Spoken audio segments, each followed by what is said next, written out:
О самых заметных событиях вторника вы узнаете из материалов наших корреспондентов. В студии Сергей Михедов. Здравствуйте. Вот основные темы дня. День волонтера сегодня отмечается в России. После начала специальной военной операции волонтерское движение только усилилось. Молодежный совет республиканского отделения соцфонда работает над изготовлением маскировочных сетей. День добровольца отметили и в Нерюнгри. Звучали слова благодарности за бесценный вклад в развитие гражданского общества. Многофункциональный спортивный зал в Хатасах готов почти на 90%. Завершено и возведение пристроя к школе, когда сдадут объект. Сохраняя этническое культурное наследие, официально открыт второй республиканский этномедиафорум. Какие темы для обсуждения стали основными в этом году? 150 тысяч рублей на развитие собственного дела. Ленский центр занятости более 15 лет оказывает поддержку начинающим предпринимателям. Как получить средства? В Якутии растет число заболевших гонконгским гриппом. Эпидпорог по ОРВИ и гриппу превышен на 180%. Всего по итогам 48 недель года зафиксировали более 20 тысяч заражений ОРВИ и гриппом. Больше половины заболевших приходится на Якутск и его пригороды. Что касается гонконгского гриппа, то он известен тем, что может быстро распространяться. Симптомы не отличаются от характерных признаков обычного гриппа. Среди них ломота в теле, общая слабость и сонливость, головные боли и головокружение, боли в мышцах, высокая температура, першение в горле и сухой кашель. По словам медиков, особенно тяжело гонконгский грипп переносят маленькие дети до 2 лет и пожилые люди. Кроме того, в группе риска беременные женщины. Противодействие терроризму в период подготовки и проведения выборов президента России и 8-х международных спортивных игр «Дети Азии» в Якутии рассмотрено сегодня антитеррористической комиссией региона. Обсудили организационные, инженерно-технические и иные мероприятия по обеспечению антитеррористической защищенности объектов. Глава Якутии Айсан Николаев, напомнив об особенностях текущей международной ситуации, поставил ряд задач по усилению антитеррористической защищенности избирательного процесса и спортивных игр. Глава дал поручение организовать более тесное взаимодействие органов власти, оперативных служб и уполномоченных по решению вопросов обеспечения безопасности. День волонтера сегодня отмечается в России. После начала специальной военной операции волонтерское движение только усилилось. Люди работают на плетении маскировочных сетей, изготовлении блиндажных свечей, шьют теплую одежду и стельки для бойцов на передовой. Молодежный совет республиканского отделения соцфонда с лета работает над изготовлением маскировочных сетей. И именно в День волонтера они изготовили свою 100-ю сеть. О добрых делах расскажет Александр Хавренко. Организации, предприятия и трудовые коллективы присоединяются к волонтерскому движению.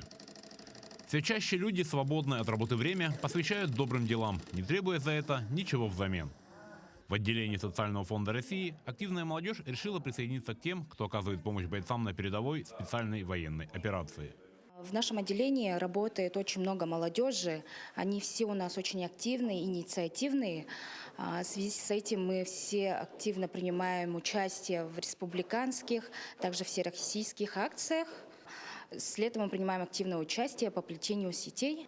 Идея плести маскировочные сети пришла активистке молодежного совета Намине Винокуровой. Она вышла на волонтерский центр, который предоставил материалы, помог изготовить рамы для сетей. И в День волонтера, 5 декабря, активисты социального фонда заканчивают плести свою 100-ю маскировочную сеть. Когда я получила первый материал, я уже стала ездить, договорилась с профсоюзом ОСФР, с нашими лидерами молодежного совета, с руководством. Они все поддержали, за что им огромная благодарность. И уже стала обучать коллег, как плести сети. Но ограничиваться одними сетями не стали. Еще одно направление, в котором работают активисты – изготовление блиндажных свечей. В конце октября объявили сбор по всей организации нашей отделения социального фонда по Республике Саха-Якутия о сборе жестяных банок для изготовления окопных свечей. Через 2 недели мы примерно собрали около 300 банок разных размеров. и начали изготавливать рулоны для дальнейшей заливки воском. И вот буквально на прошлой неделе залили около 300 свечей. И сегодня, как раз 5 декабря, должна уйти первая партия наша. И активисты не собираются останавливаться. По полчаса в обеденный перерыв, полчаса после работы, час в выходной. И за 2-3 дня готова очередная маскировочная сеть, которая защитит и поможет нашим ребятам в зоне специальной военной операции.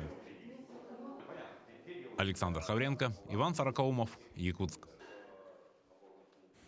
Добровольцы или волонтеры – это люди, которые тратят свое свободное время на благо общества. И в День волонтера в Нерюнгри звучали слова благодарности за их бесценный вклад в развитие гражданского общества.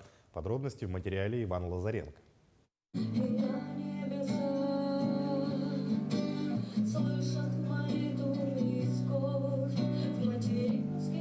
Торжественное мероприятие, посвященное Международному дню волонтера, прошло в молодежном центре города Нерюнгри. Свою благодарность волонтерам за их труд и постоянную помощь выразили представители МЧС, органов внутренних дел, ну а лучшие волонтеры получили заслуженные награды. Сферы деятельности, в которых можно увидеть безвозмездную работу добровольцев, поистине многочисленны и разнообразны. В Якутии мы занимаемся профилактической работой, проведением поисковых мероприятий и организации безопасных условий для детей. На протяжении 3 лет существования нашего центра мы провели уже более 100, почти 200 поисковых мероприятий, организовали помощь детям, оказавшихся в беде, вот когда в 2022 году затонули верхоянские улусы. Более 400 детей были получены, мы их одели, обули и дали форму школьную, спортивную, для того, чтобы они могли дальше продолжать успешно заниматься, учиться.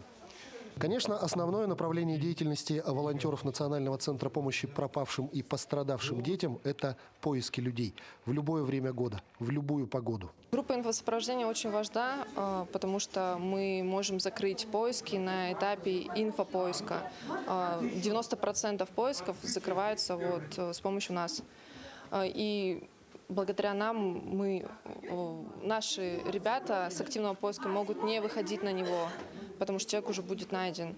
Мы работаем с соцсетями, мы создаем ориентировки, мы их распространяем, мы работаем с людьми, мы собираем информацию, потом эту информацию обрабатываем, и с помощью этого всего мы находим людей. Также волонтеры Национального центра помощи пропавшим и пострадавшим детям находят время и изготавливают маскировочные сети для нужд СВО, помогают семьям военнослужащих, собирают медикаменты и участвуют в отправке гуманитарной помощи. Иван Лазаренко, Захар Головин, Вадим Барашков, Нерюнгри.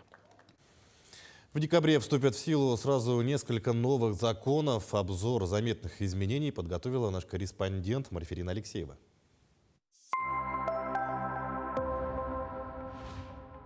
Некоторым пенсионерам повысят выплаты, изменится порядок авторизации на российских сайтах, а также условия признания заграничного паспорта недействительным.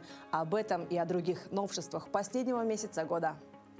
Двойные выплаты пенсий и пособий. Некоторые пенсионеры смогут получать декабрьскую и январьскую выплату по старости в последний месяц 2023 года. Досрочное перечисление распространится на тех, у кого дата доставки обычной пенсии с 1 по 8 число в январе. Это будут выходные дни. Поэтому выплаты пенсионные на конец декабря. Это же касается и всех социальных пособий, пенсии по инвалидности, пенсии по потере кормильца. Дата зачислений, которые выпадает на период с 1 по 8 января. Кроме того, тем, кто отметил 80-летний юбилей в ноябре, в декабре удвоят фиксированную выплату к страховой пенсии. Получателям пособий могут прийти уведомления.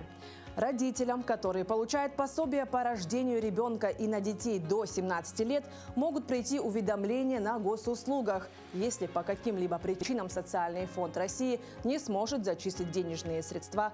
Кроме того, через госуслуги граждан начнут предупреждать в случае прекращения предоставления социальной выплаты. На незаконные переводы пенсионных накоплений можно жаловаться финансовому уполномоченному. С 11 декабря уполномоченный начнет рассматривать внесудебные споры о незаконном переводе пенсионных накоплений из одного пенсионного фонда в другой. Речь идет о случаях, когда потребитель требует возврата средств предыдущему страховщику. Также исключено ограничение по сумме в 500 тысяч рублей в отношении требований граждан к негосударственным пенсионным фондам. Закон призван минимизировать мошеннические действия в этой сфере. Изменятся правила пересечения госграницы. С 11 декабря заграничный, в том числе служебный и дипломатический паспорт, будут признаваться недействительными, если владелец изменил имя, фамилию или сведения о месте и дате рождения, истек срок действия или выяснилось, что он был получен по поддельным или недействительным документам. Кроме этого, граждане, которым по каким-либо причинам закрыли выезд за границу, должны сдать свои загранпаспорта в МВД работодателям, которые ограничили выезд за границу. Сделать это нужно в течение 5 дней. За езду на летней резине можно будет получить штраф. С 1 декабря 2023 года у инспекторов ГИБДД появилась возможность штрафовать водителей за поездки на летней резине. Это нововведение предусматривает измененный перечень неисправностей автомобилей, при которых запрещена их эксплуатация. Сам документ вступил в силу с 1 сентября текущего года. За указанные нарушения автомобилистов штрафуют на 500 рублей. Штраф предусматривает возможность его оплаты со скидкой 50% в течение 20-дневного срока. Меняются правила авторизации на российских сайтах. Авторизация на интернет-ресурсах будет возможна только по российскому номеру телефона с помощью госуслуг, единой биометрической или иной системы. Полностью или на 50% контролируемой российской стороной. На рассмотрении Госдумы находится законопроект, который позволит компаниям решить юридические вопросы, касающиеся российского контроля до конца 2024 года. Изменения направлены на защиту персональных данных россиян. Также законом закреплены особенности регулирования деятельности провайдеров хостинга. Условия содержания осужденных смягчили. Вступает в силу закон, направленный на гуманизацию условий содержания подозреваемых и осужденных. В частности, с 3 до 4 лет повысят возраст детей, которых матери могут иметь при себе. Вдвое увеличится сумма средств для приобретения продуктов питания и предметов первой необходимости. А к решению вопросов о взыскании и переводе осужденных из одних условий отбывания наказания в другие будут привлекать дисциплинированные комиссии. 14 декабря региональных уполномоченных по правам ребенка освободят от судебных госпошлин. Уполномоченные по правам ребенка не будут платить госпошлину при обращении в суд с административным исковыми заявлениями в защиту прав и законных интересов детей. От уплаты государственной госпошлины в таких ситуациях уже освобождены уполномоченные по правам человека, а также уполномоченные при президенте Российской Федерации по правам ребенка. С 30 декабря сокращен срок рассмотрения заявлений о выдаче лицензий на оружие. Срок рассмотрения Росгвардии заявлений о выдаче лицензий на приобретение, экспонирование и коллекционирование оружия и патронов к нему будет составлять 20 рабочих дней со дня подачи. Ранее они рассматривали в течение месяца. Начнется обязательная маркировка безалкогольных напитков. С 1 декабря в России стартовала обязательная маркировка безалкогольных напитков в стекле и полимерной упаковке, кроме соков, нектаринов, морсов и напитков на растительном сырье. Маркировка безалкогольных напитков вводится в стране поэтапно. Данная мера уменьшит количество нелегально произведенных товаров, повысит поступление налогов в бюджет, защитит права законопослушных производителей и здоровье населения.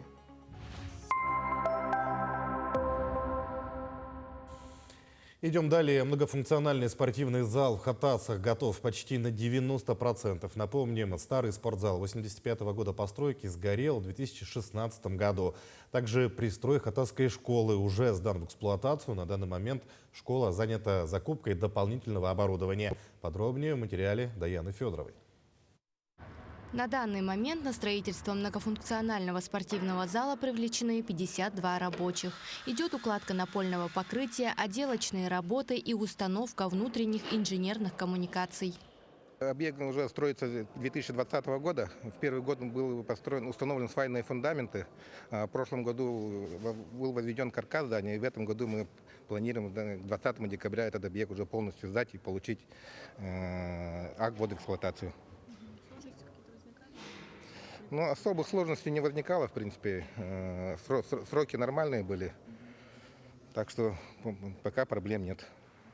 В двухэтажном спортивном зале будут заниматься более 800 детей и взрослых по 7 видам спорта, в том числе волейболом, вольной борьбой и масс-рестлингом. Тренировки планируют начать со следующего года, после новогодних праздников. Сейчас в хатасском наследии учатся более 1000 детей. И при близлежащих Владимировке, Табаге, да, если соединить, со стороны Покровского тракта очень много домов построились. Поэтому мы надеемся, здесь будет очень... те виды, которые здесь будут работать, дадут свои результаты не только детям хатасского наследия, да, и Табагинского, и Владимировки, и жителей Покровского тракта. Введение в эксплуатацию пристроя хатасской школы планируется после 20 декабря. Однако в школе после капитального ремонта дети уже приступили к занятиям. Площадь пристроя с удобными классами, современным оборудованием, новой столовой и спортивным залом составляет 4900 квадратных метров. Также добавлены специализированные классы, где расположится новое компьютерное оборудование и классы расширенной химии и физики. На данный момент школа занимается закупкой дополнительного оборудования для кабинета труда и биологии. Я знаю точно, что все закупочные процедуры прошли и школу дооснастят. При этом очень рассчитывали на то, что вся школа после полной готовности будет работать в одну смену, но, к сожалению, будет, видимо, в 1,5 смены. Я тут посмеялся, сказал, наша рождаемость немножко превысила наши возможности строительные. Но, тем не менее, я рад, что у нас столько детей и что такую возможность получила школа для своего дальнейшего развития и поселок Хатасы. Капитальный ремонт и оснащение оборудованием школы велся по федеральной программе модернизации школьных систем образования. А новый многофункциональный спортивный комплекс по региональной программе развития физической культуры и спорта в Якутии. Напомним, спортивный зал будет задействован в подготовке спортсменов к 8-м международным играм «Дети Азии». Таяна Федорова, Павел Пахомов, Якутск. В столичной смарт-библиотеке презентовано электронное издание и лендинг «Якутск библиотечный». Выпуск издания приурочен к 45-летию централизованной библиотечной системы Якутска. Это первая попытка воссоздать наиболее полную картину развития библиотек, библиотечного дела столицы и ее пригородов. При подготовке издания проведена объемная работа. Книга содержит исторические аспекты развития библиотек, биографические справки о директорах, воспоминания работников, читателей, друзей и партнеров. Издание приурочено к 45-летию Якутской ЦБС, которая была основана в 1978 году. И выпуск этого издания – это первая попытка воссоздать наиболее полную картину развития библиотек города Якутска и его пригородов. Сначала производился сбор материалов, просмотр архивных документов в Национальном архиве Республики Саха-Якутия, в муниципальном архиве. Также были просмотрены архивные документы нашей библиотечной системы, опубликованные материалы в СМИ. Официально открыт второй республиканский этномедиафорум, организованный Министерством по внешним связям и делам народов Якутии и Домом дружбы народов. Данный форум – это диалоговая площадка, нацеленная на поиск и разработку наиболее эффективных стратегий по сохранению этнического, культурного наследия и народных традиций, а также продвижению идей патриотизма. Мероприятие посетила и наш корреспондент Марина Захарова. На форуме отметили, что в среднем люди тратят на социальные сети 6-7 часов, а это почти 40% от времени бодрствования.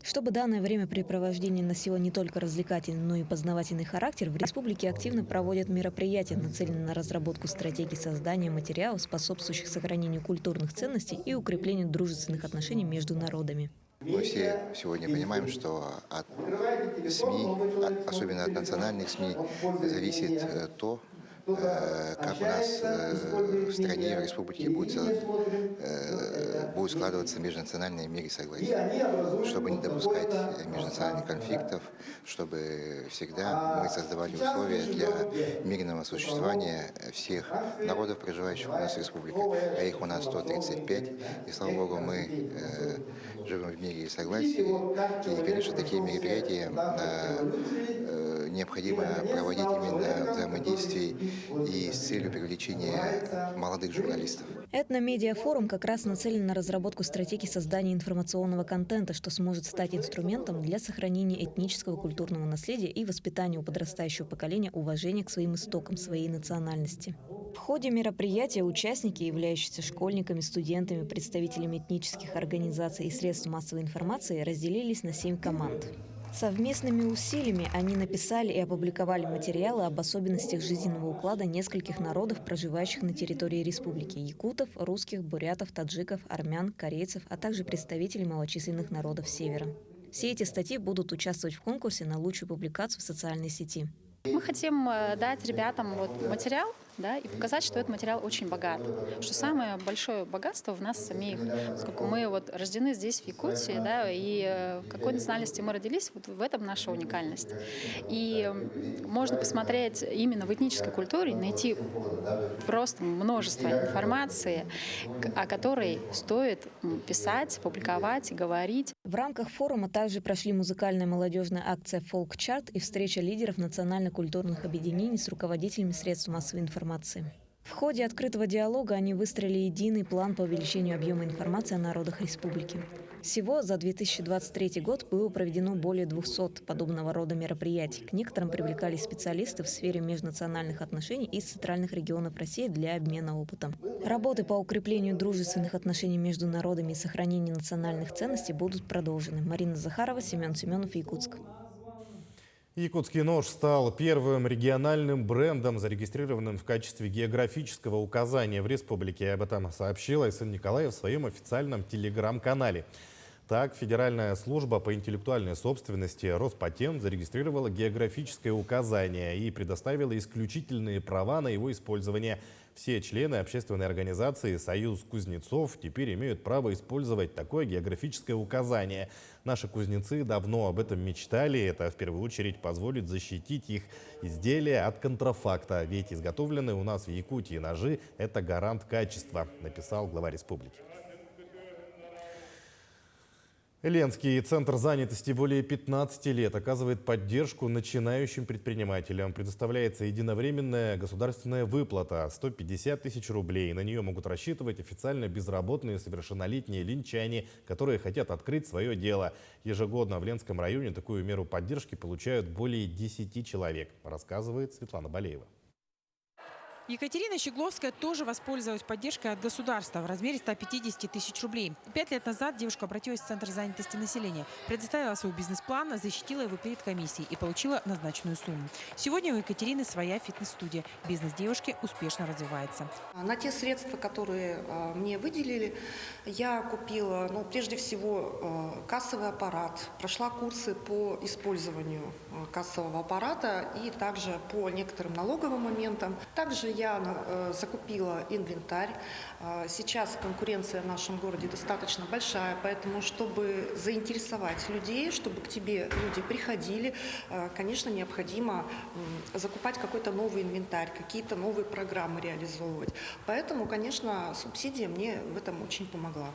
Сотрудники Центра занятости помогли на тот момент начинающему предпринимателю оформить необходимый пакет документов, ввели сопровождение, пока Екатерина не получила выплату.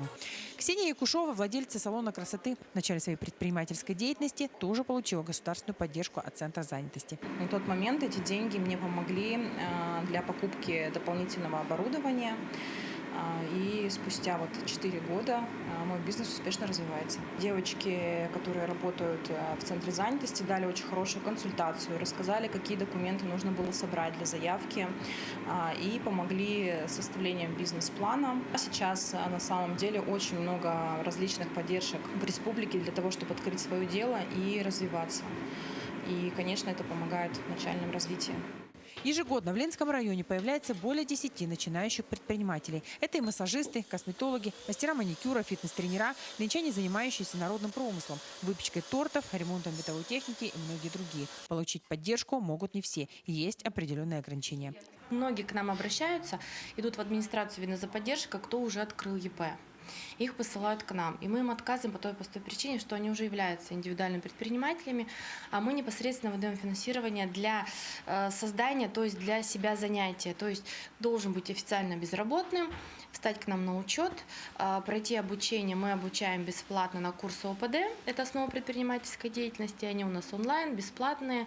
Они обучаются и пишут нам бизнес-план. Мы его утверждаем, бизнес-план, комиссионно, и они получают финансирование. Закупить все необходимое для начала работы бизнеса предприниматели обязаны в течение полугода. В этот же период нужно отчитаться за использование полученных средств. Также на открытие собственного дела средства выделяются и социальной защитой. Там сумма выше в разы. Она составляет 500 тысяч рублей. Условие получения одно. Семья должна иметь статус малоимущей. Светлана Балеева, Виталий Андреев, Ленск. На малой сцене Саха-театра презентовали новый спектакль по произведению Николая Лугинова «Каменный мыс». Мероприятие посвящено 75-летию со дня рождения якутского писателя, заслуженного деятеля искусств Якутии Николая Алексеевича Лугинова. Постановку представили артисты Народного театра имени Тимофея Сметанина и работники Центра народного творчества «Сайдам». В сюжете повести рассказывается о священном уникальном месте Каменный мыс, где живут коренные малочисленные народы Севера и Вены. Артисты раскрыли образ каждого героя и убедительно передали зрителям традиции и культуру народов. Таким наши корреспонденты увидели уходящий день. Всего доброго и до свидания.